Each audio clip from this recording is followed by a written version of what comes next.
নদীর কোটি কোটি মাছ আল্লাহর কুদরতি পায়ের উপরে সজদায় পড়ে কান্দে, আল্লাহ ও রব্বুল আলামিন, আমার আব্দুর রহমান কোরআনের পাখি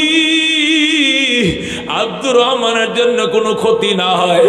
তোমার নবী বলছে নদীর মাছ কান্দে, আমরা দিজিলা নদীর কোটি কোটি মাছ তোমার কুদরতি পায়ে সজদায় পড়লাম, আব্দুর রহমানের জন্য পানির নিচে অক্সিজেনের বোতল চালু করে দাও।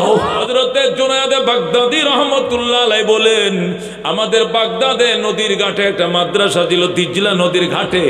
ওই ঘাটে এক মাদ্রাসার ছাত্র এতিম ছিল, উস্তাদের ডেলি ওজুর পানি আইনা দিত। আরেকদিন ফজরের টাইমে যখন ওজুর পানি আনতে গেছে, এই যে ছেলেটা গেল আর বদনা নিয়ে ফিরে আসে নাই। হুজুর বলেন আমি নিজে গেলাম, যায় দেখে বদনাটা নদীর ঘাটে পড়ে রইছে, ছেলের কোনো উদ্দেশ্য নাই। ও দোস্ত, ছেলেটা কই গেছে পাই না। এরপরে বিকাল বেলা তার মা আইছে, আসার পরে আমার ছেলে কই? হুজুর কো আপনার ছেলে তো হুজুর পানি আনতে গেছিল আর আসে না, চলেন নদীর ঘাটে যাই। নদীর ঘাটে যায় দেখে পায়ের স্লিপ খাওয়ার দাগ দেখা যায়, বদনাটা পরে থাকতে দেখা যায়, কিন্তু ছেলেটার কোনো উদ্দেশ্য নাই। মহিলা ডাক দেয়া কো হুজুর আপনারা থামেন, আপনাদের প্রতি আমার কোনো দাবি নাই, আমি আল্লাহর জিজ্ঞেস করে দেখি। আকাশের দিকে তাকায় ডাক দে, মালিক আমার কলিজার টুকরা সন্তান কই? আমার দুনিয়াতে অন্য কোনো সন্তান নাই, স্বামীও নাই, আমি বিধবা নারী, আমার সন্তানকে মাদ্রাসা দিছিলাম, উস্তাদের ওজুর পানি আনতে গিয়ে নদীতে পড়ে গেছে। ও রব্বুল আলামিন, তোমার নবী বলছে নদীর মাছ পর্যন্ত কান্দে, এই দিজলা নদীর মাছ কান্দা অবস্থায় আমার ছেলে কেমনে মরল আমি জানতে চাই। আল্লাহ আমার আব্দুর রহমান কই? আমার আব্দুর রহমানকে তুমি আমার কোলে ফেরত দাও। আল্লাহু আকবার। এইভাবে যখন মেয়েটা কাঁদতে শুরু করলো, ওই ছেলেটা পানির নিচ থেকে ডাক দেয়া কয়, মা আমি আসি, আমি পানির তলে বহিসা রইছি। মা যখন শুনছে সন্তানের কান্নার আওয়াজ পানির নিচে, বুরকা টুরকা নিয়ে এমন ডুব দিছে রে, কয়েক মিনিট পরে নিজের জিন্দা সন্তান পানির উপরে বাইসে গেছে। জুনায়েদ বাগদাদী বলে, হুজুর এই ছেলেটা সকালবেলা ফজরের ওজুর পানি আনতে গিয়ে পানির তলে পড়ছে, এখন বিকাল পর্যন্ত কেমনে জিন্দা ছিল জানতে চাই। সাররে শক্তি ডাক দেখো, জুনায়েদ রে শুন, আল্লাহর নবী বলছে কোরআনের পাখিদের জন্য নদীর মাছ কান্দে। ছেলেটা যখন পানির নিচে পড়ে গেছে, ও দোস্ত আব্দুর রহমানের জন্য কুদরতের মালিক কুদরতি অক্সিজেন চালু করে দিয়েছে। এই জন্য আব্দুর রহমান এই 10 ঘন্টা পানির নিচে জিন্দা ছিল। আল্লাহু আকবার। আমার মাদ্রাসার 4 তলার থেকে একটা ছেলে পড়ে গেছে, 4 তলার থেকে।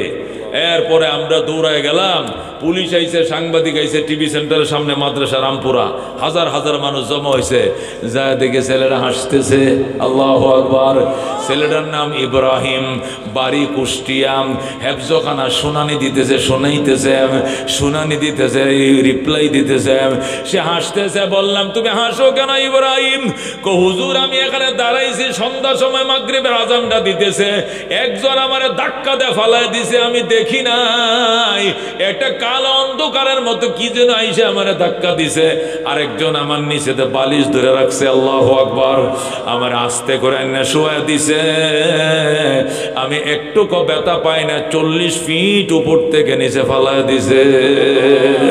রাজিনা কিসমতাল জব্বার ফিনা লানা ইলমুন ওয়ালিল আদায়ে মালু ফাইনাল মা লা ইয়াফনা আন করিবিন ওয়া ইন্নাল ইলমা ইয়াবকা লা ইয়াজালু লাকাদ জানাল বিলাদা ওয়া মান আলাইহা ইমামুল মুসলিমিন আবু হানিফা ফামা ফিল মাশরিকিনা লাহু নাযীরু ওয়ালা ফিল মাগরিবিনা ওয়ালা বিকুফা।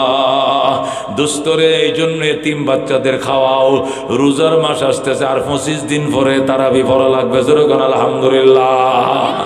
ও দুস্থ, রমজান মাসে একটা রেল কিনে দিবা, 10 দিন কোরআন শরীফ দিবা, এটা জুব্বা বানা দিবা বাচ্চাকে, এক ব্যাগ চাউলের ব্যবস্থা করবা, এটা জায়নামাজ কিনে দিবা, এটা আতর কিনে দিবা, এটা তসবি কিনে দিবা।